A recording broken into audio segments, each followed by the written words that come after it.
a monster UFC card this past weekend, and I'm absolutely buzzing to be sitting here with Harry Powell to break it down from top to tail. One for the books, legendary moments in history, classic fights and classic finishes were aplenty for UFC 300. You know, the card that was labeled one of the best of all time turned out to be the best of all time. And it's looking like this, Harry, like the UFC just can't miss with things like this at the minute. I mean, they absolutely hit it out of the park with everything. I'm not sure if, I know you go back, you watch the fights the next day. I'm not sure whether you caught the entire broadcast or the entire production of UFC 300, but it was unbelievable from start to finish. A mixture of, you know, history / nostalgia / great fights, lots of respect for older competitors in the UFC. I mean, I had it all. Did you get the chance to see the broadcast at all? I saw some of it. I didn't see all of it. The tool that I use to rewatch the fights sometimes only shows the fights, but I got all of the prelim stuff, so that was great. Yeah, that was so great. Basically, like the early prelims, they kicked off the prelim section on ESPN with the old Gladiator Face the Pain music with the black and white promos, and then Stem Face the Pain for all of the highlights. And my God, it was like Christmas came early when I heard that. Like the nostalgia and the arms raising, the hairs raising on the back of my arm was unreal, and the back of my neck as well. It was crazy. And so I want to give kudos before we get into the fights, and that's what we're going to do. I want to give kudos to the UFC because I think they absolutely nailed it from a production standpoint. You know, making it feel a little bit different as well. I think they really hit the nail on the head. But we are here to talk about the fights, and that's exactly what we're going to do. And we're going to get straight into it on the main event, and that's Alex Pereira versus Jamal Hill. Harry, you know, coming into this one, we were fairly confident in what the result was, and that confidence was justified really within the whole outcome of the fight. I mean, a wonderful performance from Alex Pereira, not so much from Jamal Hill. Let's talk about the performance. Let's talk about maybe how the fight was approached from both of these guys, because I think, you know, spoiler alert, I think Jamal Hill kind of made a bit of a fool of himself in the way he approached this fight in terms of how he went out there and fought it, and obviously how it finished as well. But look, at lessons will be learned from Jamal Hill. We have to give him credit for stepping in there and making this main event after such a bad injury. But you would like to think he might be able to handle like the lead up, the lack of respect. You know, I knew it was all over for him when he was like in the octagon waving for Alex Pereira to kind of come in and face him. I was like, stop, man. I mean, you know, you're asking for trouble here. But your thoughts on everything that transpired in the main event, Harry, between Alex Pereira and Jamal Hill? So let's start with, I'm not shocked, right? Like on the setup, you and I and Shawnee were all relatively unanimous in our views that Alex Pereira was going to put on a fantastic performance here. I just think, as we always say, styles make fights, and Alex Pereira has a horrendous style for somebody like Jamal Hill. Personally, I don't have a huge distaste for a fighter being disrespectful towards another fighter, but there has to be what I determine to be honest intentions behind it, right? And the tune did change, I think, later on in the fight week, but I found it a little bit cringy. And look, I know you have to talk yourself up a little bit, but you know, we're in the game of kind of, you know, you have to be somewhat disillusional and stuff like that, and how you're approaching it. But there's a difference between being that and just being flat out disrespectful. And like, my overall thought on that was be like, you know, you have a tough enough challenge in front of you already, and I believe that he made it harder. If there was any fire that Alex Pereira needed to kind of get for this matchup, which he might not have needed anything, but any extra logs that Jamal Hill had, he definitely threw on that fire for Alex Pereira, which, you know, created, you know, the rest is history. We've seen what happened. I think that what Fight Week told me and what the lead up told me was that Jamahal Hill knew that he wasn't ready, and he knew that he was questioning an injury. And I think in his brain, he was doing two things. The first was that he was trying to feed himself with as much confidence as possible so that he could go in and as you say, there's a level of delusion that fighters must have. And I think we have seen it work before, right? Where a fighter maybe shouldn't ask, Matt Serra, GSP. We have seen it before where the fighter that we expect to go out and truck the other fighter doesn't and loses, right? And so Jamahal Hill, I feel like was trying to buy into his own hype. But then the second half of it, I think he was attempting to get Alex Pereira emotional. He was trying to get into his head. He was trying to rile the man up. And he was trying to hope that he would come in slightly more chaotic than he actually did. Now, the performance itself from Alex Pereira was wonderful. I thought the only thing Jamahal Hill did a good job of was hiding the Achilles, the injured Achilles, or like the just recovered Achilles by opting for southpaw and not switching at all into an orthodox stance. But there was just nothing there, really. Like, Pereira just walked him down, and Jamahal Hill didn't try and set up his shots very well at all, didn't do a good job of getting his head off the center line, didn't do a good job of keeping himself out of the range of any of the kicks. And Pereira just absolutely had his own way. And I mean, the finishing sequence live, I didn't like, and I'll explain why I didn't like it. Alex Pereira obviously gestured that Jamahal Hill had accidentally kicked him in the cup, right? Fine.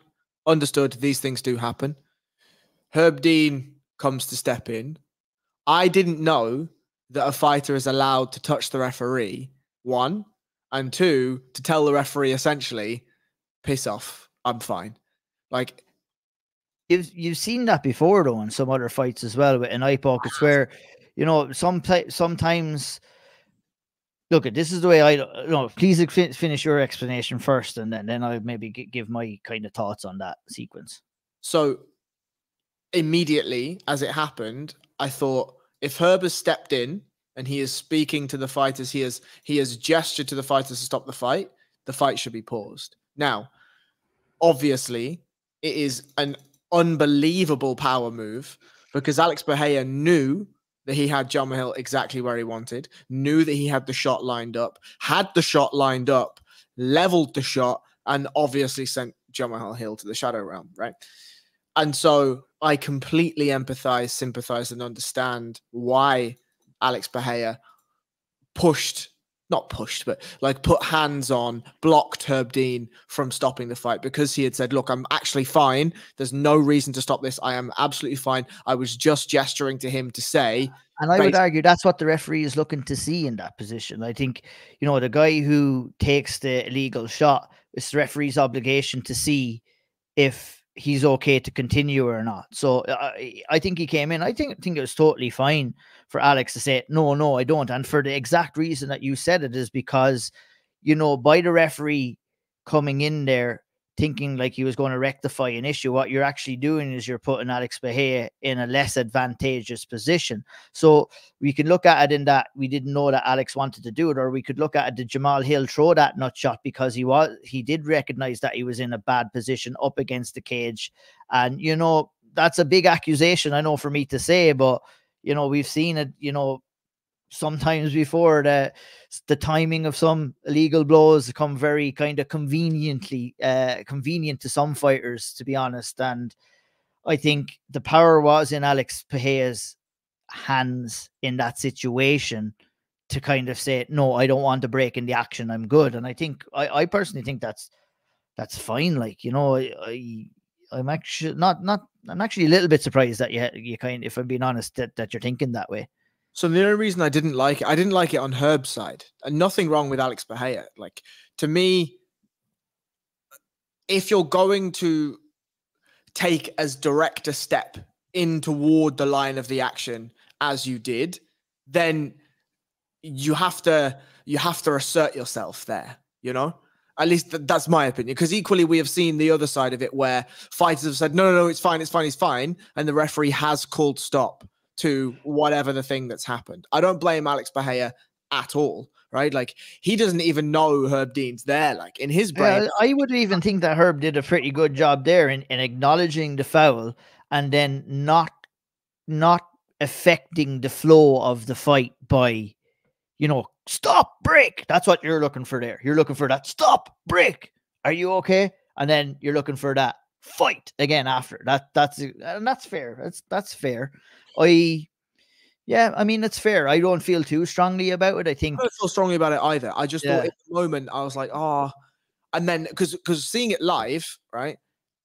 My brain has worked from the cup kick comes out, Herb steps in, Alex puts his hand away, and then there's like a split second where I'm going, what the fuck's happening here? And then I see a hole on the floor, and I'm like, oh, okay. No, you didn't. You see the touch of the gloves first, and then you see him on the floor. So it wasn't like. But that's what I mean. Like Jamal Hill knew exactly that the fight was continuing on there. I would massively argue that. I don't think that the stoppage. I'm not saying there was that Alex Pereira acted. I think it would have been a little bit more controversial if Alex had have told him no, and then, well, not really controversial, but it's like you're losing. Alex Pereira has made all of his reads at that stage. Like you're breaking down. This is what he does. He calf kicks. He will jab the body, and all of that is to draw out your guard a little bit. And he landed the shovel hook. It was actually the very same sequence that he finished Sean Strickland with, to be honest, where he attacked the body with the jab, nasty fucking jabs too. The calf kick is there also drop the guard a little bit as well. I thought Jamal Hill did well to kind of counteract that quite well, which forced Alex Pereira to start jabbing the body. I think number one attack for Alex Pereira moving forward is that calf kick. The number two attack to try and draw out the guard of a fighter is to kind of come and attack that body. And I think Pereira had made his reads and had kind of, you know, situated him in that position where he had Jamal Hill where he wanted. And I feel he took control of the situation very well in a fight that was very, you know, that's a high level fight, and to be that aware and know as well. I think he took control of the situation, and Herb Dean allowed him to take control of the situation. I would more so be saying fair play to Herb Dean in that situation. And I don't think, I mean, it created a fantastic meme, to be honest. But I understand what you're saying. I don't think it should be, in my opinion, too much of a hit point on the actual finish itself. But, you know, you're very fair. It's very fair to say that. I wasn't expecting that, to be honest. Yeah, I mean, when I saw him land the shot, I was just immediately, I felt like a bit of an idiot, because I was like, oh, he knew exactly what he was doing. That's the way I look at it. It was like, I thought if Serb stepped in and he had to, you know, they're starting him back in the center of the cage again. It's like, you know, when you get a position taken away from you if you're in top control or something like that. I mean, I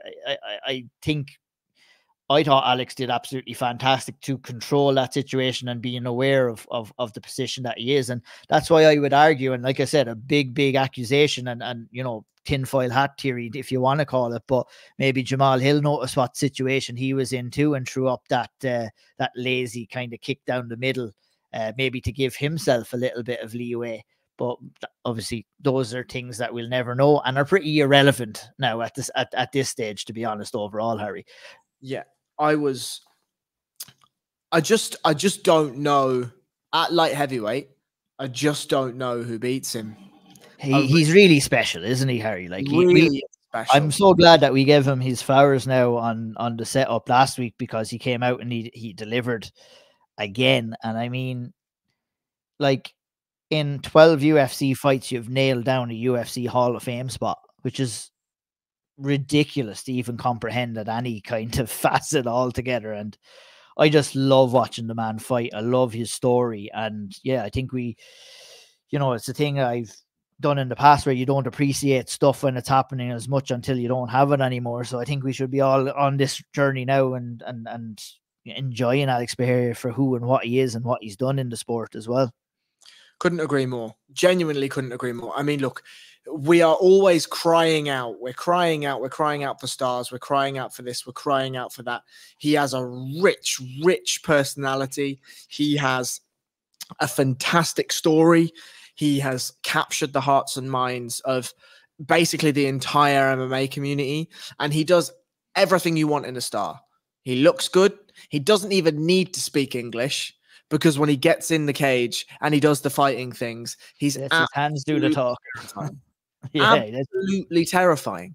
And I would let him do whatever he wants, right? He's hinted at going to heavyweight. Let him. Fucking let him. He walked in at 232 pounds. 232 pounds on fight night. I would like to see him at light heavyweight. Same. More often. But if he's talking about heavyweight and he wants to go in that 301 card, like put him in there with, give him the Anderson Silva versus James Irvin treatment. Send him up there against some poor bastard at heavyweight that's maybe not in the rankings or maybe very low in the rankings, and just let him go in there. I don't want to see him in there with the likes of Tom Aspinall and stuff like that. Yeah, I think like we're gone down that road already when we're talking about what's next for Alex Pereira. I think how he really cements himself in the light heavyweight division is a win over Magomed Ankalaev, to be honest. And, you know, about anyone that you might think might be able to close the distance and take him down. But even at that, the size of him and the physical strength of him in there in the cage is absolutely phenomenal. And, you know, it does take some time to move up in weight. And I don't think, look, he looked massive in that fight. I think he looked even bigger than he did when he won the title. And, you know, he's going to stay growing into that light heavyweight kind of stature from, you know, having to cut down to 185. It does take a little bit out of you. So I think that we saw the true Alex Pereira at light heavyweight in this fight with Jamal Hill. He seems very comfortable at the weight.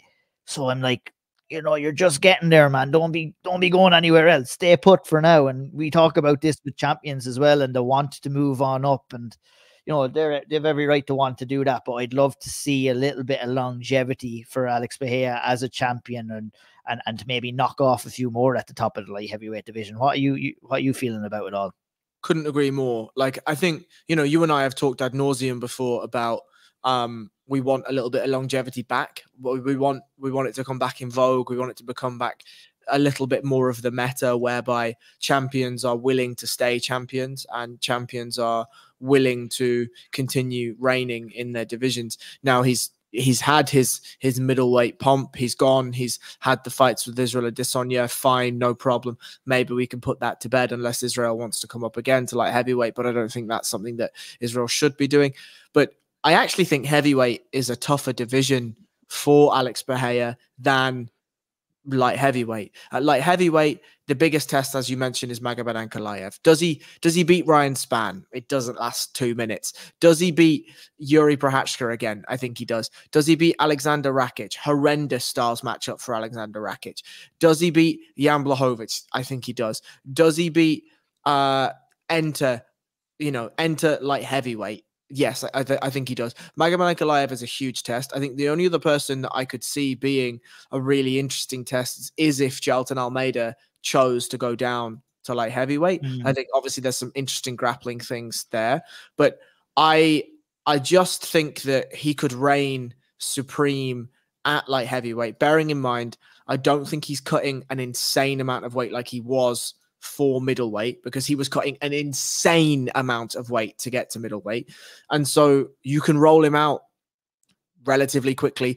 Being a kickboxer and coming from a kickboxing background, he is used to fighting 6, 7, 8, 9 times a year. You know what I mean? Well, he took 0 damage as well on Saturday night. And plus, like, you know, he'd be basically going into heavyweight at walk around weight, which is, you know, up at 132 and stuff like that as well. So, I mean, in terms of a short notice fight, it's a little bit different when you don't have to weight cut. I mean, 2 weight cuts in a short period of time is not something that I wouldn't like to see. But, I mean, I think we can get the best of both worlds here. We can keep him as the light heavyweight champion, and we can just give him a sacrificial lamb, I think, in the heavyweight division. Aldo Cortez Acosta. There you go. Just throw him in there as the co-main event and just let him truck some heavyweight. And I think Alex gets what he wants.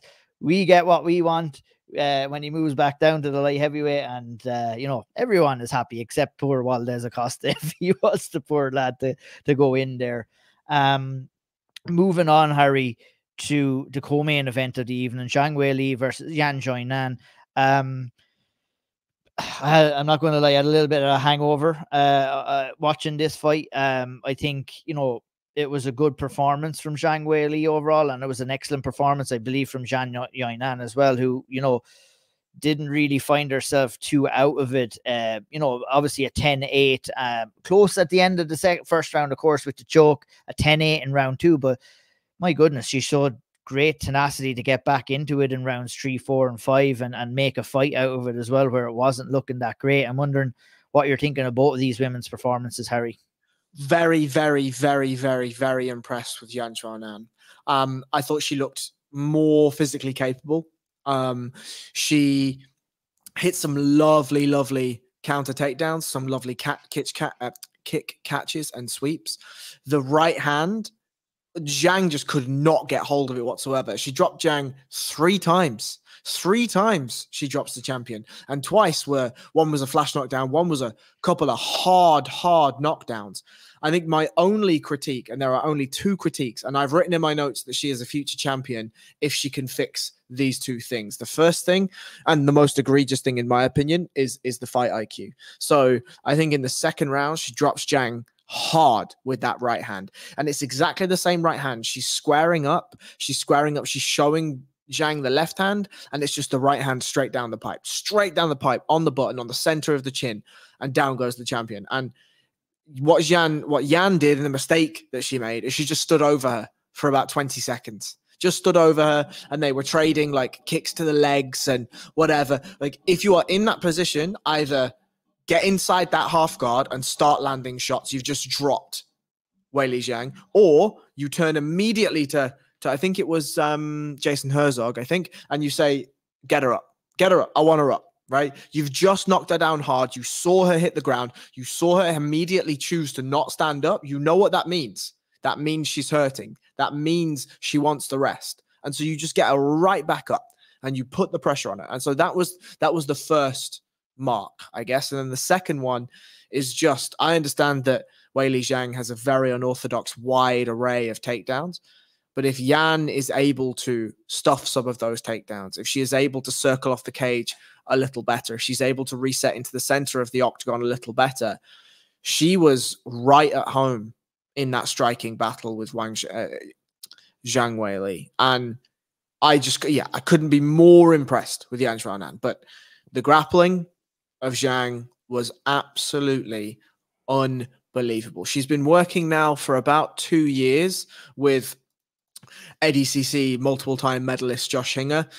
He is an Atos black belt under Andre Galvao, and he has clearly added some significant layers, not necessarily to the takedown game, but to the top control game and to Zhang's ability to hunt the back and control the back. Like, you saw that when she would take the back, immediately she'd try and force Yan Xiaonan belly down. If that failed, she would continue to be like, oh, I'll work for chokes and I'll land some shots and I'll look for chokes and here, there, and everywhere. And just her intelligence in those positions, her awareness of the hierarchy in MMA, what she should be looking for, was astounding. Obviously, we saw the choke in the first round. That's about as close as you get to finishing a fight without actually finishing one. And in the second round, then... What's your opinion, before you move on to, what was your opinion on the finish and how it all materialized? Or not the finish. Well, I mean, it wasn't the finish, but it was the finish of the round. But you could call it the finish in some terms. To me, she's out. Like, she stood up just about. She walked to the wrong corner. She had to be directed back to her own corner. Like, her team were like doing that thing where they're pressing into her mouth and pressing into her nose to try to get her senses back.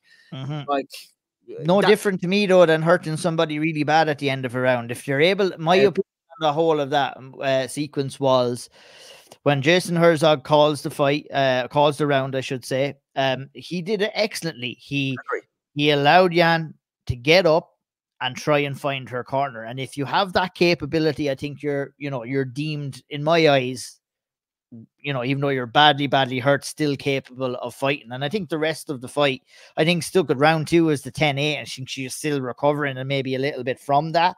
But, you know, bounced back well in rounds 3 and 4 and 5 as well, which made it a justified decision. So that's the way I was trying to kind of comprehend that sequence, was that if it was a punch and Zhang got folded and was on the ground, she'd still be given the opportunity, unless the ref came in and waved it off, to get back up.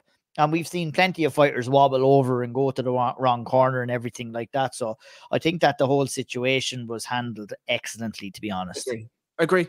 Like, if you're Zhang, you are sick that you've not got 3 seconds more. Just 3 seconds, and Zhang and Yan sleeping. Like, she is sleeping. But oh man, like that, yeah, unbelievable. And I think even Yan's ability after a tough end to the first round and that hellacious beating from that belly down mount position in the second round to come back and win the third round was unbelievable. Okay, she gets out grappled in 4 and 5. These things happen. But I was about as impressed as I could be in a losing fighter in Yazranan. I think she is a champion in the future if and when she can close out some of those holes.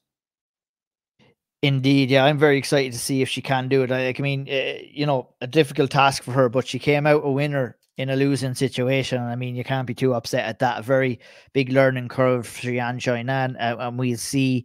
You know, the fun will continue with Zhang Weili as the champion in the strawweight division. But we're a little bit tight for time, so we won't hang too much on what's next for Zhang. We'll see, because we got to talk about this next one. And I think we probably could have took the entire balance breakdown to talk about this fight. A fight for the ages, one of the greatest sequences at the end of this fight that I've ever witnessed inside of a cage. I said it to you before this podcast, I'll say it again. I almost had an outer body experience. Like, I was shook. And, you know, we watch fights week in and week out, Harry, and you do kind of get desensitized to certain moments. You know, other people might react to different ways to some of what we act like, because you see a lot of things when you watch like thousands and thousands of fights.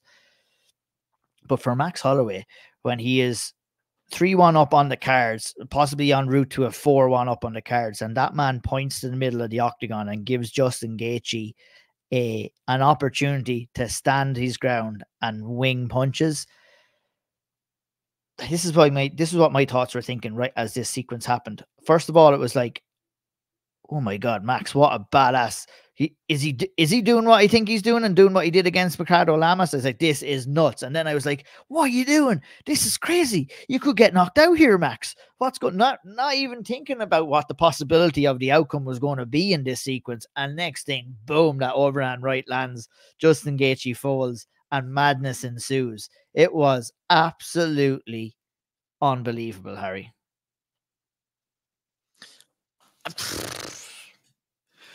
What can I tell you?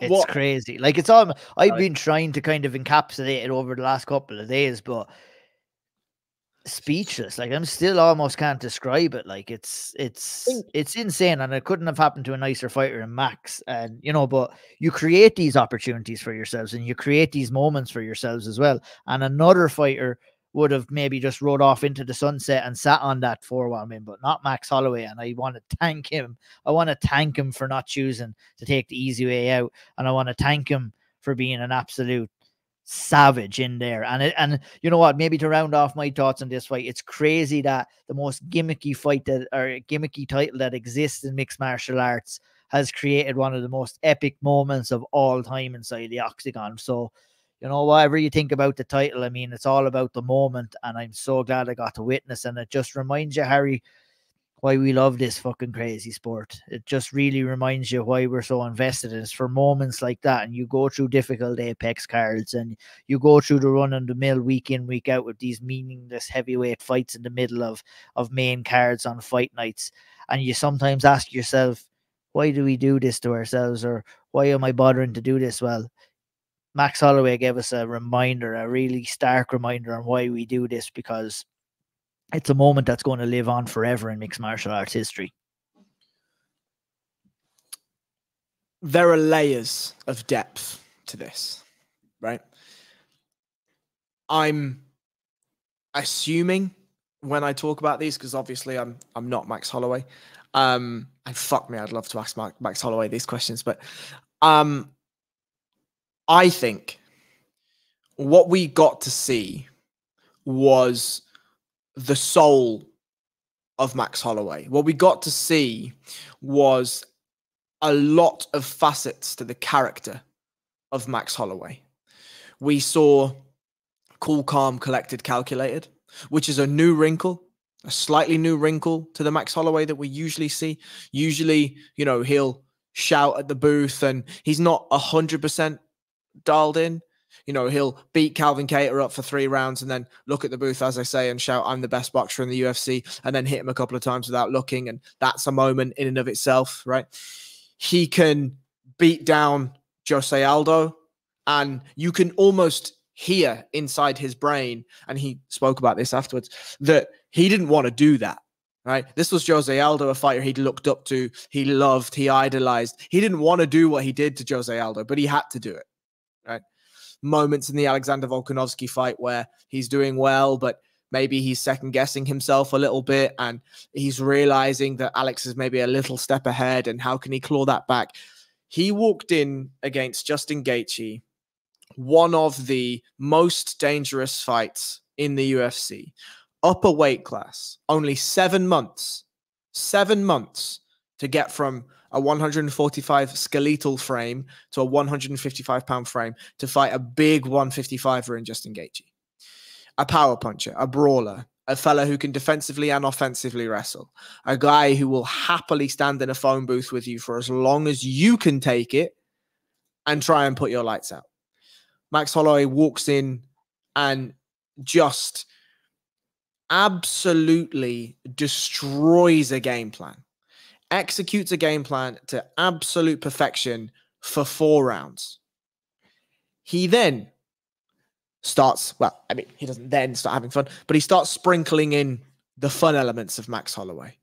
He'll point a little bit. He'll acknowledge certain things. He'll make sure that he's got the glove touches going. He'll make sure that he gives his respect. He makes sure that he jumps over a low kick to land a spinning back kick.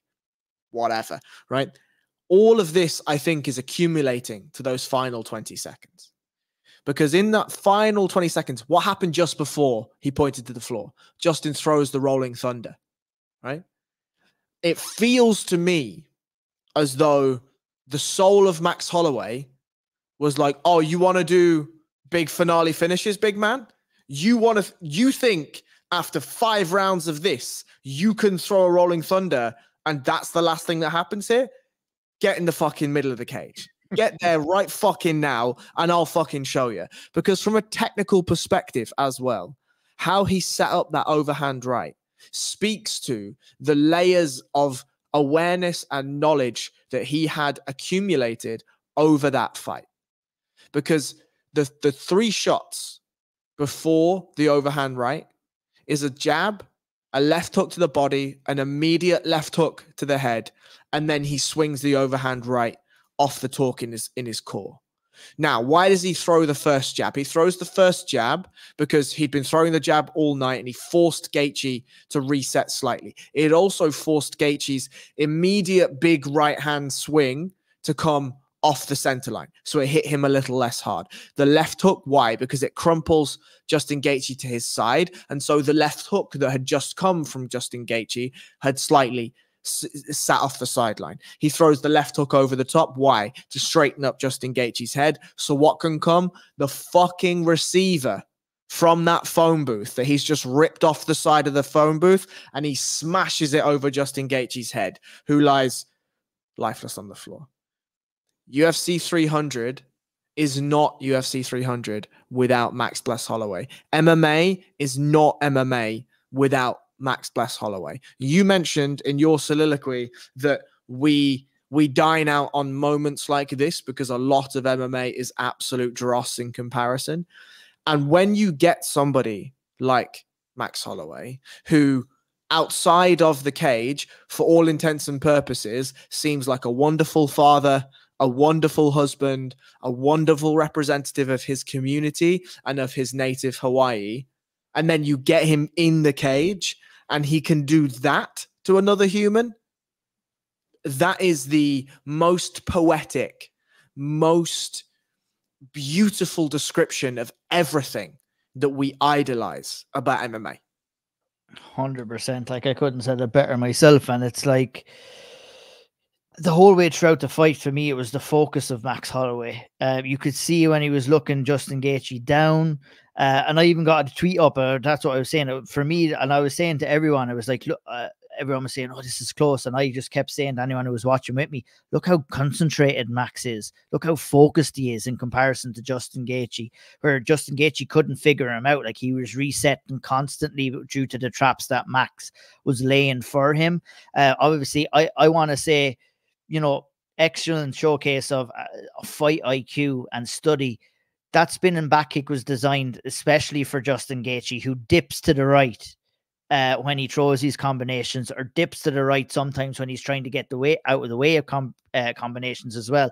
And not even the way Max threw it, but the area that Max threw it in as well. You're throwing it for the chest area there. You're not going for there because you're expecting that dip in. And it landed perfectly. It broke the nose of Justin Gaethje early in round 1. And that kind of set the tone for the rest of the fight, where, you know, Max was just always one step ahead. And while we can absolutely deservedly so credit the end sequence, we cannot go without crediting what Max did for the entire 24 minutes and 58 seconds before the finish as well, which was absolutely a performance of epic proportions from him, and one that I would argue say has completely rejuvenated his career, to be honest, because it seemed like he was in this no man's land at featherweight for quite a long time, acting as a gatekeeper, as a #1 contender gatekeeper for the best of the rest in that division, and he just wiped the floor with all of them. And you know what that moment and what that win does for him is it creates not only a bunch of avenues for him at 145, but also a bunch of avenues for him at 155 as well, Harry. So I wrote my spotlight on Max Bless Holloway. It's the longest spotlight I have ever written, at almost 2,000 words this week. And I wrote it because I tried to encapsulate both the technical elements of each round, how he layered on elements of his game and made adjustments throughout those rounds, but also to capture the moment in and of itself. And the thing that impressed me the most is Max came out and fought like a completely different fighter from round 1, right? Max, as we know, is by and large a forward-facing, forward-moving pressure fighter. He fights with volume, lots and lots and lots of straight shots. He will allow as many leg kicks as you fancy because somehow he's got steel legs, and he'll just walk you down. He'll cut the cage off. He'll put you against the fence, and then he beats you up there. If you manage to reset, no problem. He'll just keep walking you down, and he'll fight at range. In this time, immediately, and I think, to be honest, I really think that Justin Gaethje had built a fallacy up in his brain, and that fallacy was that he'd bought into the underlying connotations of what the title meant. And those underlying connotations are, you have to go out and fight like Nate Diaz and Jorge Masvidal did, or you have to go out and fight like himself, Justin Gaethje, and Dustin Poirier did when they contested over the belt. And that's just a big slugfest, a big war, a big whatever. And when you put a name like Max Holloway, who is known for wars, is loving a war, all of these sorts of things against Justin Gaethje, I think in Justin Gaethje's head, he is prepared for exactly that type of contest. Max Holloway comes out and puts double spaces between them and says, come on then, big boy, come find me. Come find me and watch what I've got for you.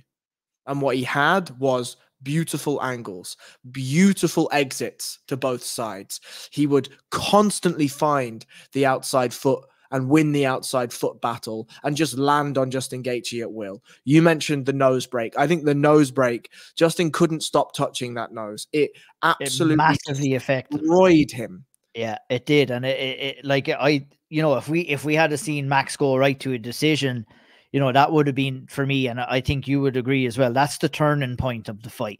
I think, you know, the painting was being painted up for that for entire first round, but you know, you still had Justin Gaethje with a level of confidence that, and as he should, a confidence of closing the distance and moving on. But when you're, you know, you're dealing with, you know, the possibility of just going in, resetting, having a word with your corner, and trying to correct a few of the mistakes that you've been making, and also kind of trying to counter some of the things that Max is doing. Instead, you're going in at the end of round one and you're dealing with a broken nose. You're like, I can't breathe. There's blood going into my mouth. Oh my God, I still have to fight 4 more rounds. It's like, you know, moments like that in fights, I don't think are talked about enough, and how badly and how it affects the fighter that it happens to, and how greatly it affects the fight as an overall thing. And we've seen it. We talk about cuts and moments changing fights, and that was definitely one that, you know, it just put a rubber stamp on the round for Max. It was like, yeah, I have everything that you've got for me. Yeah, you're getting off some shots, but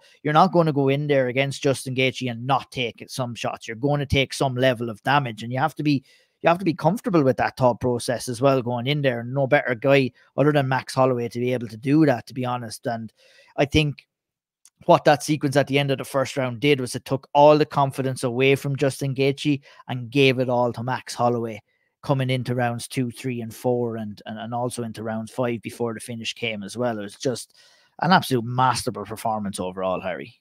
Couldn't agree more. I really couldn't. I just the way he added on the layers, the way he grew in confidence, the way he was so relentless in his mindset that Justin could have thrown the octagon at him and he would have stayed focused, and he would have stayed in exactly the same position and in the same rhythms. And to then, with those final 20 seconds, throw it all away, throw the whole thing out the window. For what? For himself, for his own ego, for his own spirit, for his own mentality, for his own philosophies of fighting, for the entertainment of us as the fans. He said, sure, look, I've smashed you for 4.5 rounds, essentially. Now we're going to finish this my way. Just one of... I would even argue we're going to finish this your way, is what he was saying to Justin Gaethje. You wanted to stand and bang. You think you got the power. I'm going to give you the opportunity of 20 seconds in the pocket to see what you can do. Like, I mean, it takes a phenomenal set of fucking balls to even think about doing that, let alone actually carry out the act as well. I mean, I'm almost shook again, even thinking about it. Like, I watched the video, I watched the fight back a couple of times, I watched the end sequence. I was almost having fun watching the reactions to the fight as well. It was such an epic moment. But, you know, it opens up a lot, like I said, a lot of different avenues for Max Holloway. Harry, what avenue would you like to see him go down? I pray he stays at 155. I pray he stays at 155. Not just because fuck weight cutting, but if he goes out and he beats Ilia Topuria, which I'm not sure that he does, but if he goes out and beats Ilia Topuria, it's likely they do a rematch. And then he's sort of stuck in this Volkanovski potential trilogy thing again. If he does manage to even come out of the Ilia Topuria thing, well, he's beaten everyone else, and he would beat everyone else again. And the only other name there is Alexander Volkanovski, unless he decides to stay at 155 as well. And so 155, there is a whole host of fresh, interesting, juicy matchups that we can sink our absolute teeth into. We have been calling for Max Holloway to go to 155 pounds. Not even necessarily calling, but just dreaming and thinking of, oh my God, can you imagine Max versus this person? Oh my God, can you imagine Max versus this person? Oh my God, can you imagine Max versus, can you imagine Max versus Rafael Fiziev? Just sign me all the way up. I've got it. And I never thought I would say this ever, but where I'm trying to match up matchups for the BMF title. But, you know, we do a rematch of a fight that happened in Saskatoon, Saskatchewan at UFC Fight Night 74. And you put Max Holloway in there with Charles Oliveira. You put the BMF title up for grabs again, over 5 rounds. A guy with, you know, 2 fantastic stylistic fighters, finishers as well. I mean, that fight makes itself. Let's have some fun here. Let's have some fun. That's what I'm saying. That fight ended with a neck and a shoulder injury to Charles. So, I mean, we didn't even get to see that play out as much as we would have liked. as well. So I think, you know, that's the next fight that you do here. You know, it's crazy how one moment in time, you know, when you're in this kind of MMA purgatory for Max Holloway, which he kind of was, and everyone was even, you know, everyone was wondering his decision. Let's be real. People were really questioning his decision to put himself into this scenario, going in up a weight class against one of the most devastating strikers in the division, and Justin Gaethje. But, you know, it's crazy how one little moment in time opens up so many avenues, and how quickly that this sport and things can kind of open up for you in mixed martial arts. And, you know, I'm kind of on the same boat, whereas that I don't want to see him move back down. I think he showed us enough that he can go in there and compete at 155 and continue to do so. And let's talk about the way we were talking about with Alex Pereira, allow him maybe 2 or 3 more fights to get settled into that weight class. As you said, it's been only 7 months since he's made that 145-pound weight. So he's going to fill out a hell of a lot more too. And I mean, yeah, unbelievable. Any final thoughts before we wrap it up? And if you want to get a full-on breakdown, as Harry said, head on over there and please check out the Severe Spotlight, a fantastic piece which encapsulates, you know, the night, the moment, the fight, and Max Holloway as a person and as a fighter as well. You did such a great job, Harry, on that today. And, you know, rumor has it might not be the only spotlight of the week, but maybe we'll get into that later on. But any final thoughts for you, lad, before we progress? I just think that we have to, and I know that he does get a lot of flowers, and I know that he's certainly not, he's not without flowers, but I just think that in an era of Sean Strickland's, in an era of Colby Covington's, in an era of even at this point, the Conor McGregors of the world, we should be leaning on fighters like Max Holloway, who do MMA in the right way. And look, it may be that we don't have Max for a considerable amount of time.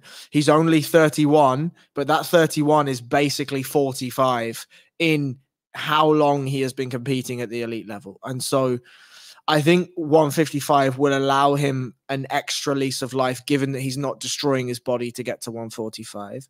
But as he fills out, the weight cut is going to be just as difficult, right, for him, because his body is going to be naturally of a higher weight. And so why not allow Max Holloway to go out in a blaze of glory? Why not let's see Rafael Fiziev, Charles Oliveira, Michael Chandler, Conor McGregor, whoever he wants within 155. If Ilir Topuria wants to come up, let him come up and they can fight at 155. If Volkanovski wants to come up and they want to do that down the road, you could do that. If somebody from 170 wants to come down and they meet at a catch weight of 165 or whatever it is, we can do that too, right? I think it is time that as a fighter like Max Holloway matures into the final third of his career, it is really, really important for us, like we have for the last 20 minutes or so, to speak about what he is to MMA, what he is to us, what he is to the community, and that when we watch him fight, that we never, ever, ever take it for granted. Very well said. Yeah, very well said. And I would echo those sentiments as well. Looking in on the same division, Charles Oliveira, Arman Tsarukyan went at it. Arman Tsarukyan 2-0 on the night, 1 knockout win over a fan on the way out to the octagon. Got the decision win over Charles inside the cage. I mean, I predicted Oliveira for this, and I kind of foreseen the fight kind of going the way it did. It was either maybe going to be an early finish, which we almost got as well from Charles, or a rugged, gritty kind of decision. I thought Charles might have been a little bit more slick, a little bit more dominant in the kind of, we were talking about the word escapes me now. I'm just still thinking about that last fight, to be honest. Scramble position. So I thought in the scramble positions, Charles Oliveira might have been a little bit more experienced and savvy to get the advantage in those positions. But we saw with Arman Tsarukyan that he didn't allow him to garner any advantage, and picked up a good solid win against a really dangerous guy. And I was impressed with Tsarukyan. I was impressed with Oliveira. And I thought it was a decent fight for what it was. I don't do this often, but this fight literally went exactly as I expected it to go. I thought that Tsarukyan was a little quicker on the feet. I thought Charles Oliveira was competitive on the feet for as long as it lasted, but Tsarukyan was getting the better of those exchanges. I expected to see Charles Oliveira have a big moment in the grappling, and a big moment he definitely fucking had. That guillotine was so close to finishing Arman Tsarukyan. Explain how you get out of a position like that, Harry, and what did Arman do? Looking in, obviously you're trying to squeeze the head out from the arm, but what he was doing was he was trying to create the space in between his hips and Charles' hips, and obviously you have the squeeze with the arm, number one, but you're using the dexterity of your hips to kind of extend that choke a little bit as well. What Arman did so well is he didn't allow Charles to lock in the kind of hooks with his legs to kind of really nail home that submission. He was, it was a similar enough position as what we've seen against Alex Oliveira and Brian Ortega, but or Volkanovski, excuse me. Explain to me how you get out of that position and what Arman did. I mean, to be fair, you've just explained it yourself. Yeah, sorry, I butchered. You can explain it much more elegantly than you nailed the major points. Like what Charles wants from that specific position, especially when he was in the bottom position when he jumped on the guillotine to begin with, is he wants compression of Arman's chin to his chest. Right. And in between Arman's chin to his chest is Oliveira's forearm. The bicep cuts off the carotid artery, and the chin to chest is an esophagus choke. Right. Essentially, that's what we're looking at here.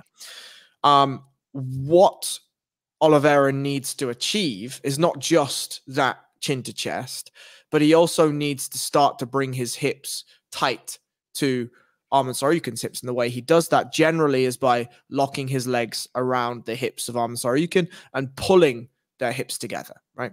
What Arman Tsarukyan was doing correctly is if you fight the hands, it's over, right? Because especially that early, when you're not sweaty enough and you are dead to rights in terms of the configuration of Charles's arms, it is almost impossible to get your fingers, especially with MMA gloves, to get your fingers inside those gloves and to prise your chin towards the inside of the ribs.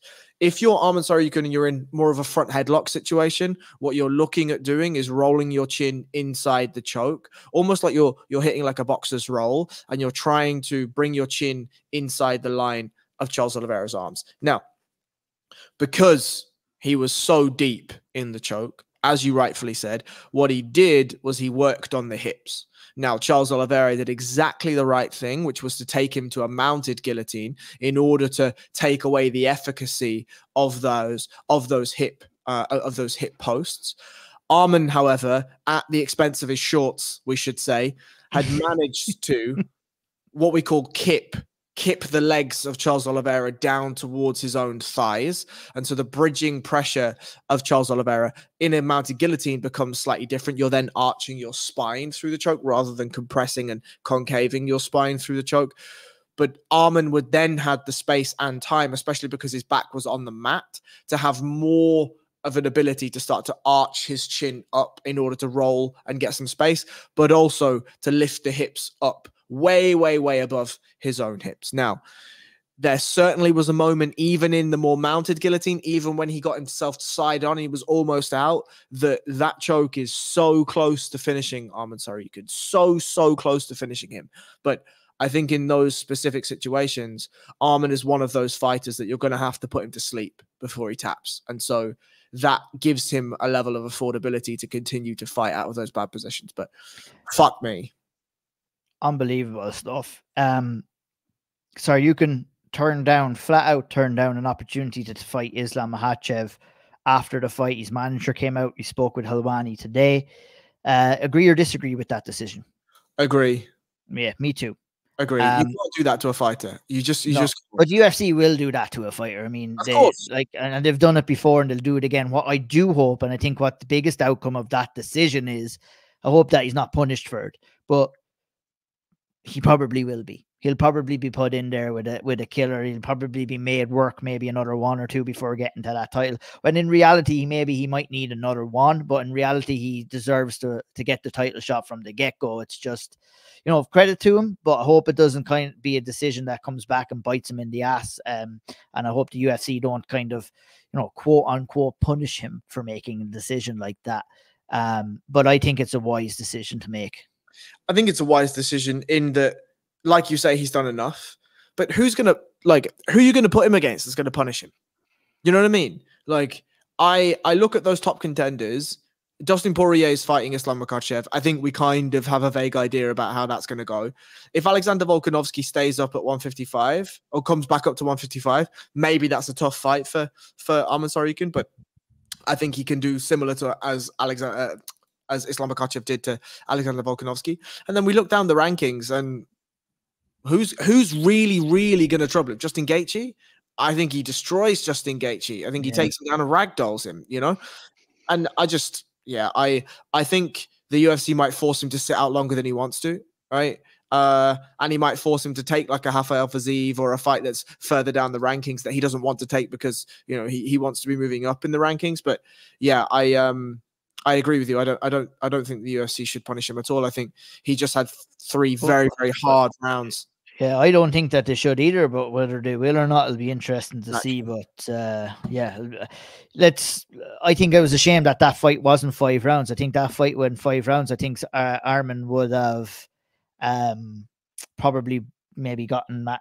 I think he might have got Oliveira out of there, to be honest. But I agree. You know, we're going from, this is what the likely scenario, and you know, let's try and remember me saying this. I think we're going from a main event at 302 to probably a 5-round fight night main event against somebody that you probably shouldn't have to be fighting anyway. I think, you know, he's done enough to earn that next shot. It's just, and he also has earned the right to decline and give himself the most amount of time that he needs for the biggest opportunity in his life. I just hope that decision doesn't come back. I hope the UFC, like, the decision is not going to come back and bite you in the ass, but I hope that the UFC don't make it more difficult for him to be able to achieve that goal of getting the title shot. So I think we can leave it there. We can move on to Bo Nickel versus Brundage. A lot of reaction about this one, Harry, to be honest. I think a lot of people shitting on Bo Nickel. I think Cody Brundage went in there and did what he wanted to do and give him a couple of difficult questions to have to answer and stuff like that. And I think he, you know, Bo Nickel answered them and did what he needed to do. People saying that they're off the hype train, that it was a horrible performance, that they fell asleep. I don't agree with that at all. I mean, you're talking about a guy here that's just moved to 6-0 as a professional mixed martial artist, who has picked up 3 of those wins inside the UFC and has just beaten a 9-fight UFC veteran. I think those are the key points that we need to remember when we really are assessing this performance by Bo Nickel. What did you think of it, Harry? Lads, your man's a baby. Like, what are we doing? What are we fucking doing? Like, I think personally, it was absolutely perfect for Bo Nickel. It's a shame that it's the main card of UFC 300, and that means that there are far more eyes than maybe deserved to be on that sort of a fight, because this at the end of the day is still a developmental fight for Bo Nickel. It is absolutely a developmental fight. I was impressed that Cody Brundage went out and tried to make it a fight, right? I was impressed that Cody Brundage went out and actually, you know, said to Bo Nickel, oh, you want to wrestle? We can try and do some wrestling things, and threw him once or twice, right? I thought Cody Brundage did his best in the striking exchanges. Obviously, Bo Nickel is a superior grappler, and so was in those superior positions as and when he got to them. You could tell that Bo Nickel was frustrated that he didn't finish the sequences that he had on top. And I think one thing that's beautiful about the fight is he made mistakes. When he had the mount, he should have finished the mounted triangle. He should have gone for the mounted triangle. He should have, if he didn't want to go for the mounted triangle, don't even bother swinging your leg over and having to dismount. Just stay in mount and clatter the fella, you know? Like, these are the small things that, you know, at 6-0 or 9-0, whatever he is, that 6-0, sorry, that you are, I just thought about Cody Brundage in my head. Yeah, no worries. That you're going to make decisions on the fly that you're then going to regret, go back and fix them, and you won't see him make them again.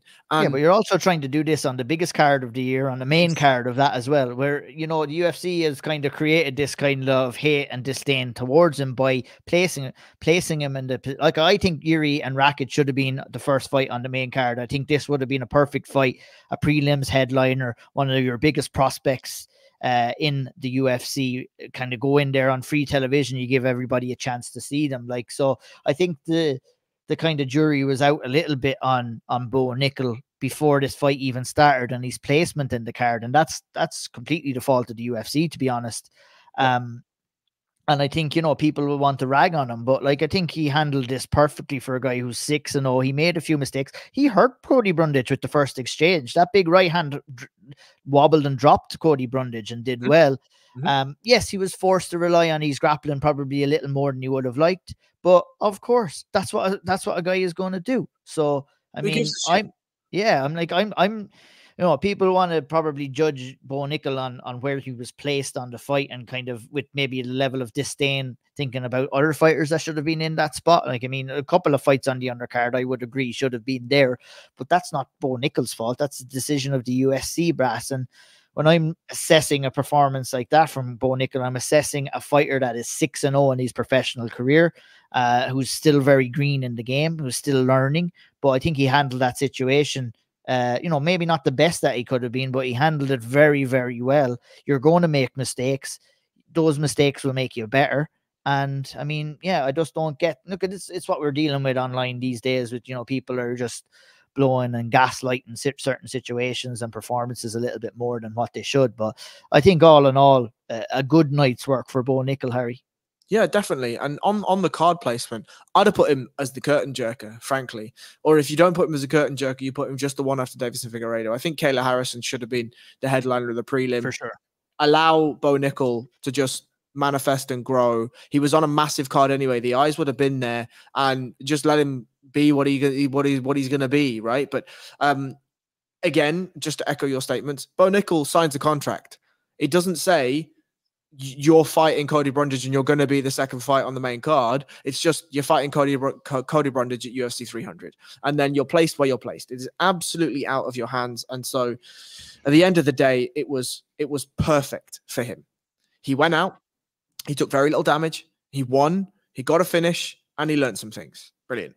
100%. Yeah, well said. Moving on to the prelim section, we mentioned it already. Jiri Prochazka versus Alexander Rakic. A kind of a tale of two kind of fights here. You know, one that Alexander Rakic was kind of getting the upper advantage on the early days, but he succumbed, as we say, to the mad bastardry eventually of Jiri Prochazka, who didn't look like he was going to win it, but we have to give him all the credit, stayed true to what he said he was, and that's a samurai. Really took those comments to heart and was still there. And you know,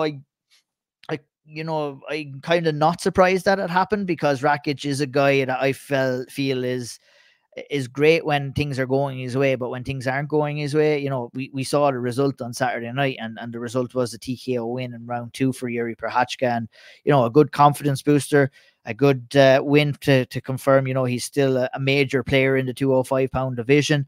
You know, obviously Rakic tried to lay off the blueprint that Alex Pereira set out and attack the legs, and it was working. It was working quite well. But, you know, the lunacy, the unorthodox nature of Jiri Prochazka's game can actually be used as a tool, and is actually very effective in, you know, if you're to look at the larger scale of mixed martial arts and martial arts in general, you would say a guy that has his kind of style would be very massively ineffective because it's so wild, it's so open. But it's crazy how Jiri Prochazka can kind of fine-tune it into it being an effective kind of offensive strategy in there against a guy like Rakic and against a lot of other light heavyweights as well. And we have to give credit where credit is due. We do. I'm gonna coin a term. There is a big but. I'm gonna coin a term from our mate Shawnee Sheehan. I feel like Jiri was massively exposed in this fight. What do I mean by that? I think you hit the nail on the head. Alex Pereira set the blueprint, right? Alexander Rakic tried to take that blueprint and run with it, and almost fucking did it. Like, he absolutely butchered Yuri Prochazka's legs. He hurt Yuri a couple of times. The major difference is that Rakic is just not quite at that level where he can capitalize and pick the right shots at the right moment without getting himself clipped. I think what Yuri Prochazka has shown is that there is a way to beat him. And you just need a couple of extra elements that Alexander Rakic did not have on the night in order to get the job done. Now, that still places Yuri Prochazka in the top 3 of that division without a shadow of a doubt. But I do think it sends a signal to the other fighters in the division that there is a blueprint on how to beat him. And the blueprint is fundamentals. The blueprint is cage cutting. The blueprint is leg kicks. And the blueprint is a bit of power. And that last one is really important because, like you said, Yuri Prochazka has done an absolutely amazing job at noticing the fundamentals and finding an abstraction layer in order to draw those fundamentals out and counter them in unorthodox ways. And that's exactly what happened throughout the first, right? And then throughout the second as we got to the finish. And what do you think went wrong for Rakic in this fight? He just gets hit too much, and Yuri hits way too hard. He hits way too hard for you to just take a culmination. Like Yuri almost finished him in the first. And I think that was the end of it, really, was that flurry in the first. He gets cracked with a big right hand. Yuri then pucks him around the cage for a little while. Rakic does a bit of grappling. Then he manages to survive, goes back to his corner, and just never recovered properly, you know? And Yuri then had all the confidence that he needed, that he can get to him, he can touch him, he can hurt him, and when he hits him again, he's going to hurt him. And he did. And just, yeah, I feel for Rakic because he tried to fight the right way. Could I ask you a question? Do you feel that Yuri Prochazka won this fight or Alexander Rakic lost the fight? I think Yuri Prochazka won the fight. I would agree. I would agree with that. I would agree with that for sure. And I mean that you're right about that blueprint there as well. And I think, you know, or the method, I think Alex Pereira showcased it. I think Rakic tried to do that, but it still wasn't enough. So we have to give credit to Yuri there. He took a savage beating on the legs as well and still came forward and still had enough in him to kind of push for that finish too. And, you know, we're talking about Sean and what he said. Also, a thing that Sean talks about time and time again is that level of durability. And Yuri showed his level of durability. I think he has before in the past as well. And I think, you know, he kind of just had a little bit more durability than Alexander Rakic, who just couldn't come through that sequence in the second round, really.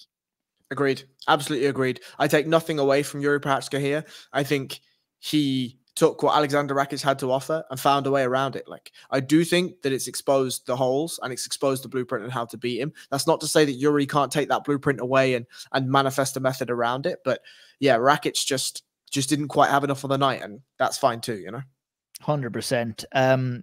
Calvin Kattar didn't have enough on the night either for Aljamain Sterling. We'll move on, and we're going to talk about that fight right now, Harry.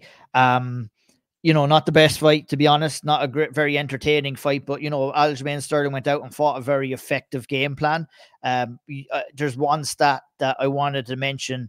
You know, I don't talk too much stats on the balance breakdown, but Calvin Kattar came into this fight with a 90% takedown defense average, you know, so he's not an easy guy to take down. So I think we should be giving kudos to Sterling for putting him in those positions for the majority of this fight. And whilst it wasn't Fran Fenley, it probably isn't going to get you the kudos from the UFC brass, but it was effective, and a win is a win is a win, is what we say.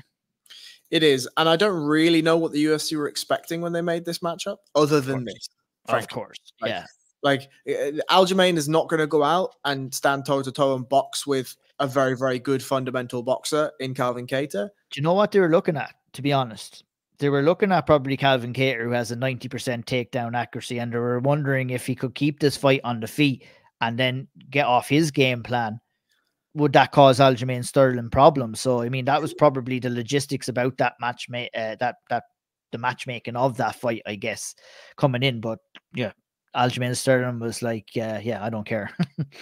He didn't care in the slightest, and neither should he, because he went out and with some high amplitude, some low amplitude takedowns, he got to show for the first time in a long time, I think, just how good of a grappler he is. Because other guys at 135, They are also very, very well-rounded, very good grapplers, scramble well, etc., etc. And we just got to see against a guy, as you say, 90% takedown defense. That means something, right? It means something in that Calvin Kattar stuffs takedowns in open space. He stuffs takedowns in cage wrestling situations. He stuffs takedowns in bad spots in the clinch, right? He stuffs all of these sorts of takedowns with real effectiveness. And he couldn't against Aljo. And I think that just shows you the level of grappling that we are dealing with somebody like Aljamain Sterling. And whilst, okay, it wasn't the most beautiful, it wasn't a Max Holloway performance, right? Aljo went in and he found a weakness and he exploited it. And so on UFC 300, he can walk away now in his legacy saying he fought on one of the biggest cards in the UFC and he got a win. And so that's the most important thing for him. That's the most important thing for his introduction to 145 pounds. What more do you want? Yeah, absolutely. What we want is maybe just talk about what's next for him. I know I kind of threw out there Henry Cejudo at 145. No, you know, you could get Henry up there at 145 if he wants to go up there. Stop him cutting. I mean, maybe Henry has other ideas and going back to maybe staying at 135. I don't know, but I like that fight. I mean, you know, yes, Movsar Evloev. Yeah, another great one too. Another great fight. And yeah, it'll be interesting to see. We have another kind of player in the kind of title picture at 145. It'll be interesting to see what happens there. We were also very, very interested to see what happened in the Holly Holm and Kayla Harrison fight. And I tell you what, Mr. Powell, I was damn well impressed at what I saw. A lot of questions floating around in the end ahead of this fight. Kayla Harrison, would she make weight? Yes, she did. How would she look after making weight? She looked unbelievable, to be honest. Like, I mean, no doubt whatsoever in the performance. No chink in the armor at all. I mean, it was picture perfect. Unbelievable performance from Kayla Harrison, given the moment, given the pressure, given everything she's been through. She had to kill herself to get down to 135. There is no doubt about that. We were wondering how much it would affect her. It didn't affect her whatsoever, Harry. Really didn't it? No. You know, it will have effect. It will affect her in the long run. But in terms of what we seen inside the cage, you know, there wasn't any kind of resemblance of a tough weight cut. She didn't look like she was tiring out or gassing out. She looked like a woman that was in full control of that situation from start to finish. She got up after demoralizingly, brutalizingly beating up Holly Holm from top half guard. And she hadn't broken a sweat, right?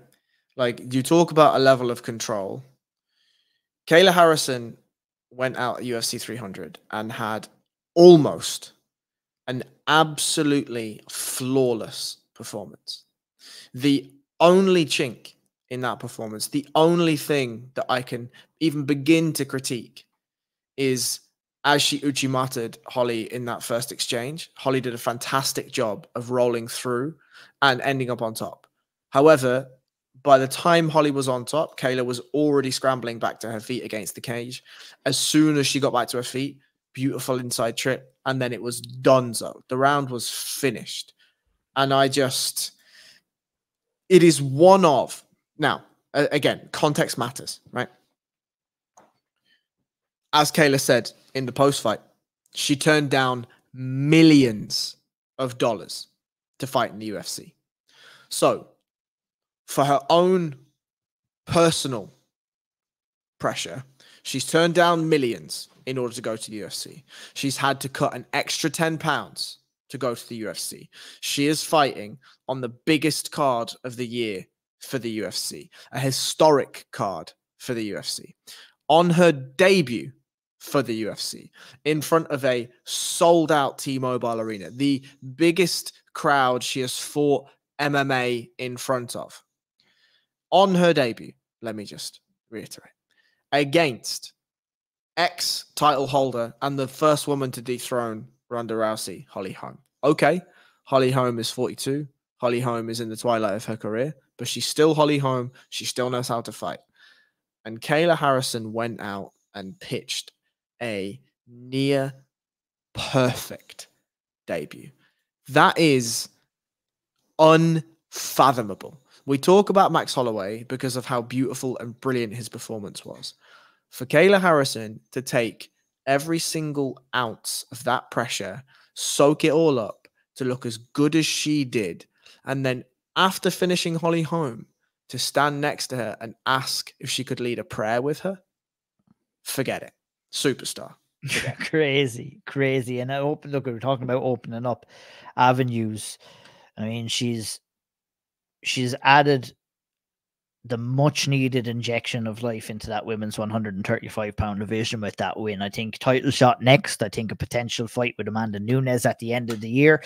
And look at the questions going into the fight. Some are still looming.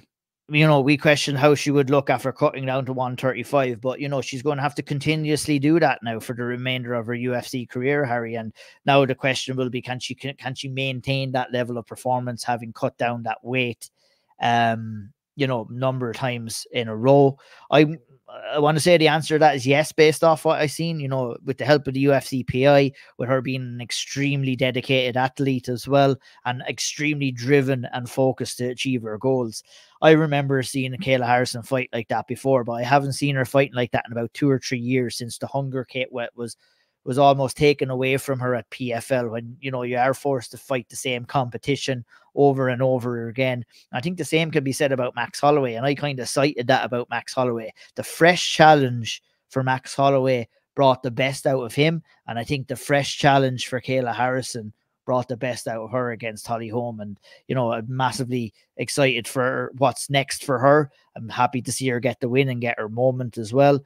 And I think it's going to be all good news in the women's 135-pound division when she's there and she is involved as well. Diego Lopes, Harry, went out there and put a beat down. Who would have predicted? Who would have predicted how good he would have been?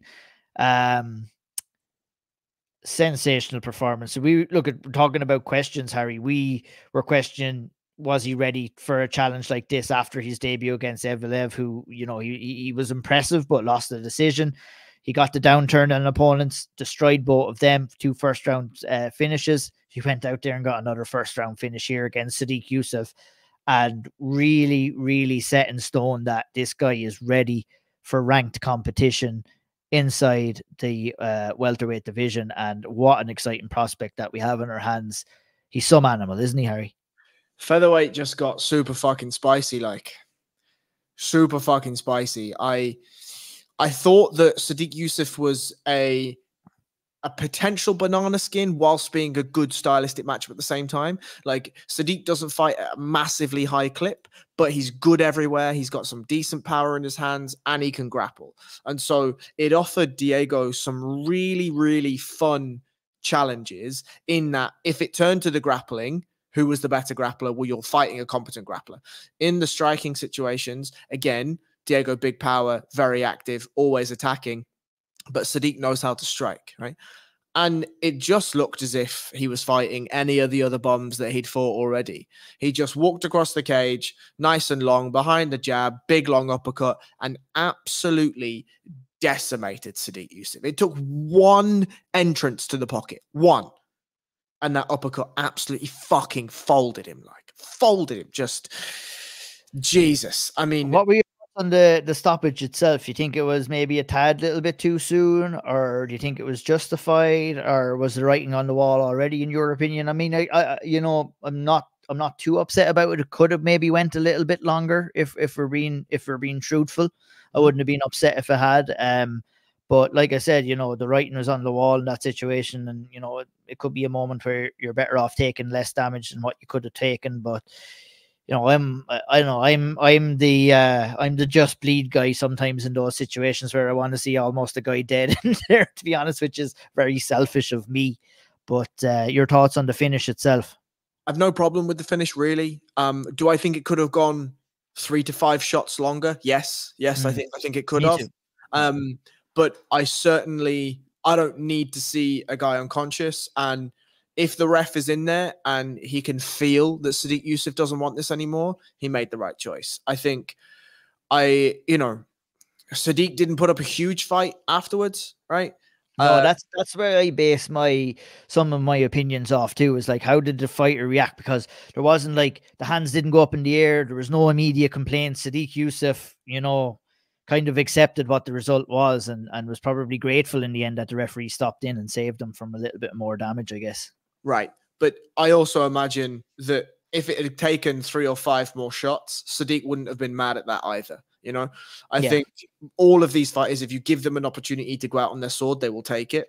If you give them an opportunity to fight for every single minor inch, every single minor centimeter that they can in those survival situations, they will take it. Right. And so, I think the referee did, in the long run, the right thing by Sadiq Yusuff, because I don't think he was escaping that position. I don't think he was going to better his position. And I don't think he was intelligently defending himself. But I also wouldn't have been, if I'd have seen 3 or 5 more shots, I'm not screaming at my TV, stop the fight, Yeah, 100%. Nor am I. We're talking about good decisions, Harry. And, we can definitely say that Jalen Turner made a horrible decision at the end or in the midway through round 1. And when we see moments like this, Harry, you're the first person that I think of, because you're all up for good fight IQ, but you cannot take bad fight IQ. And this was horrendous fight IQ by Jalen Turner, who, hurt Moicano with a beautiful 1-2, wheeled away looking for the walk-off KO.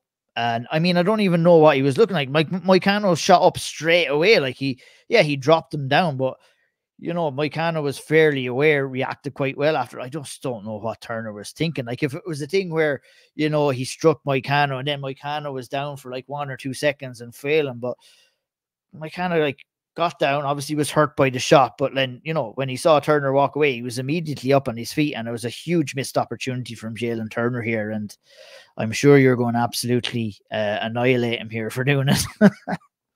I screamed at my TV, like. I bet you did. I can't fathom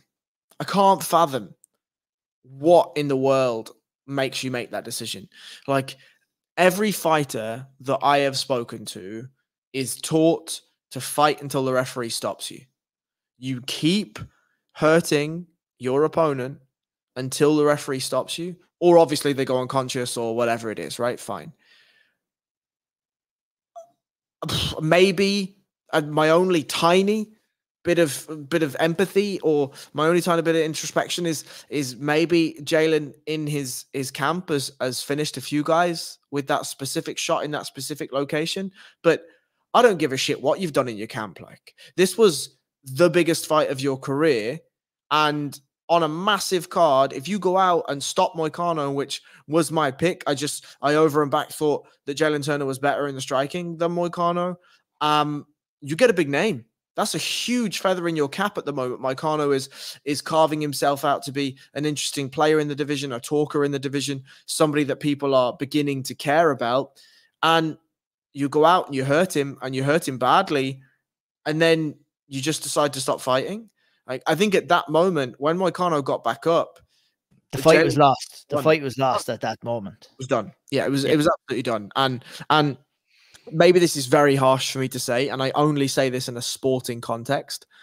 If you are willing to fuck it up that badly, you deserve to lose. Like, Moicano deserves to come and take that win from you because of your arrogance. Very well said. I mean, that's a perfect way to round off that fight. Just crazy turn of events there. Probably the most controversial decision of the night, Jessica Andrade versus Marina Rodriguez. Harry, how did you kind of see that? Second round 1 for Andrade for me, round 3 for Marina Rodriguez. The swing round is round 2, and how you do score that. And on the night I scored it for Andrade. I didn't get the chance to watch it back. Little bit of controversy around the result in the end, but it was all down to round 2, and the judges had it that way too. I believe only one of the judges scored round 2 for Marina Rodriguez, the other 2 for Jessica Andrade, and that was enough to get her over the line in a split decision. What were your thoughts on the fight and the scoring of this fight as well in particular? I scored it. So I've watched it twice. The first time I scored it 29-28 Andrade. The other time I scored it 29-28 Rodriguez. Live, I scored it for Andrade. I think going into the second watch, I'd probably have to watch it a third time, actually, because going into the second watch, I was really looking at Rodriguez's strikes and really looking at what she was doing.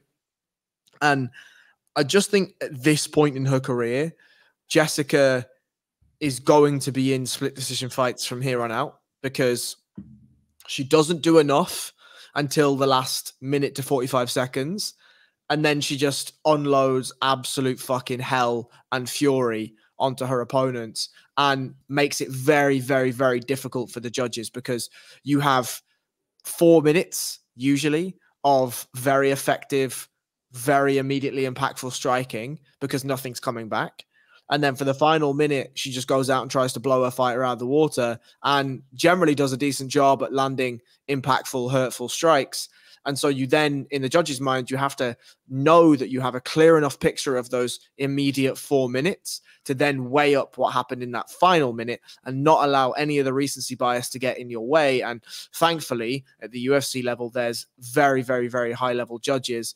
But that is like I said, I watched it with no sound on in the comfort of my own house, and I've scored it differently twice. And so I think that tells you how close that second round was. But it's very tough in that Jessica Andrade, if she could have 2.5 minutes of that level of output every round, she would win them comfortably. Marina Rodriguez, if she just had a little bit more power and a little bit more thudding ability, a little bit more impactful striking, again, she would have cleared those rounds too. And so, yeah, it was a tough fight to score. Yeah, definitely. I definitely trust your opinion. You've watched it back more than I, and I'd be curious. Maybe I will try and watch that back this week and just see how I do score at second watch. But yeah, it was more the impactful strikes were coming from Andrade, which kind of, tipped me towards her on the night. But as I said, that can change. We have the luxury of going back and watching these fights. Unfortunately, it wasn't a fairy tale for Jim Miller. Much to our dismay, it actually turned into a little bit of a nightmare, to be honest, towards the end of the fight. Badly broke up by Bobby Green over the course of 3 rounds. A broken toe, a broken arm or broken hand, and 2 big lacerations over the right eye for Jim Miller. Saw him lose a unanimous decision to Bobby Green. We were hoping more so than anything else that Jim Miller would be able to pull out a performance here, but it was a difficult matchup for him on paper, and it proved to be the same on the night itself, Harry. Yeah, I really, really, really, really, really wanted Jim Miller to win this. Just, and again, no offense to Bobby Green whatsoever, but just because the story would have been beautiful. Like, if the 3 or 4 storylines coming out of UFC 300 were Alex Pereira, who also fought through a broken toe, if Alex Pereira came out, got his decision, got his victory, then we had the Max Holloway, then we had the Holly Holm versus Kayla Harrison performance, and Jim Miller had won. I mean, you just can't write poetry better than that. You might have retired. You might have retired yourself. I might have. You might have retired. You might have retired from MMA coverage on the spot. It doesn't get any better than this. Nah, sign it up, lads. Mark Raimondi did the right thing. But I do agree that the Stars matchup was horrific. Bobby hits very hard. He's still athletic. He's still strong. He's still fast. And Jim just couldn't get near him, really. I think he got near him a couple of times, hurt him, wobbled him a little bit, but yeah, not enough. Not enough. It's just the other side, and I will critique him because we have to, right? This is sport at the end of the day, supposedly. But why did we not see a single level change? Why did we not see a single, like, diving into a clinch to try and find something? And there was another moment where there was a couple of plum clinches that he kept finding, but he threw an elbow rather than the knee. And it was obvious that Bobby's had 350,000 fights at this point. He always dips his head down the center line. Always, always, always. Like, that knee should have been there, could have been there. And look, Bobby hurt Jim badly almost immediately, right? And so I am sure that Jim was fighting off pure instinct for most of that fight.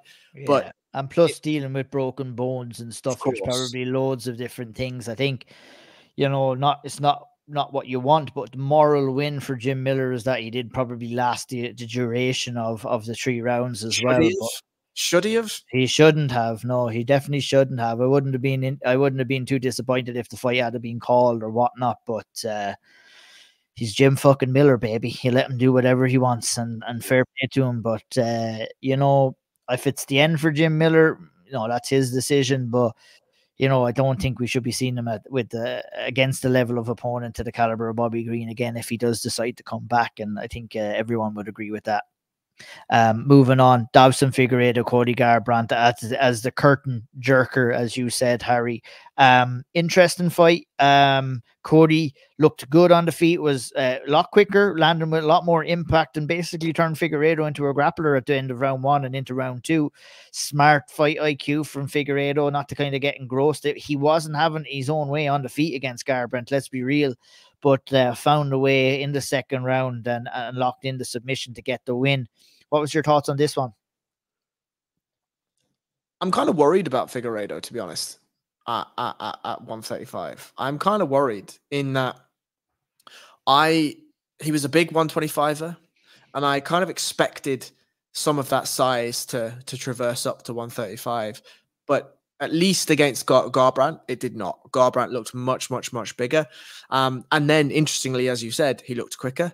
He looked more agile on his feet.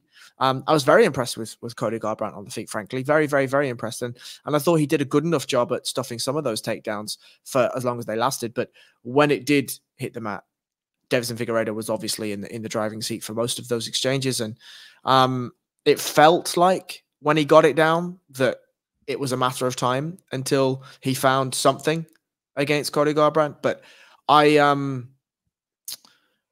don't know whether my fear for Deiveson Figueiredo comes because Cody Garbrandt looked way better than I expected, or whether Deiveson Figueiredo did not look the same as I expected him to in this specific matchup. But I mean, a fantastic win for him in the end. He went out, he got it done, he got a finish. You can't argue with any of that.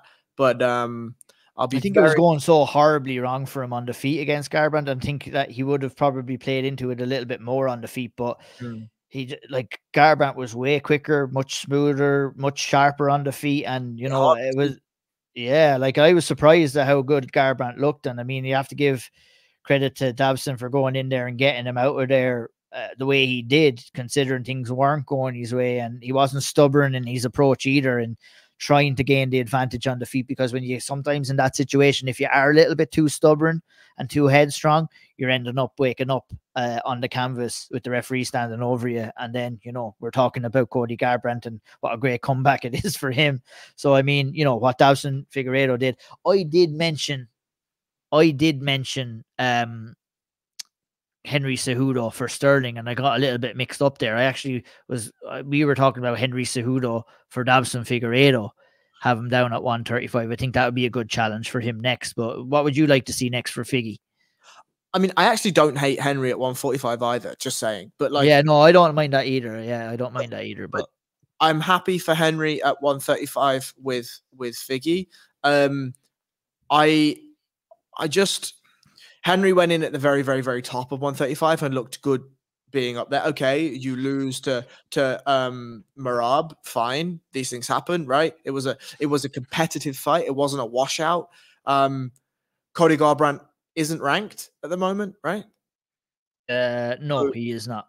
And Deiveson isn't ranked either.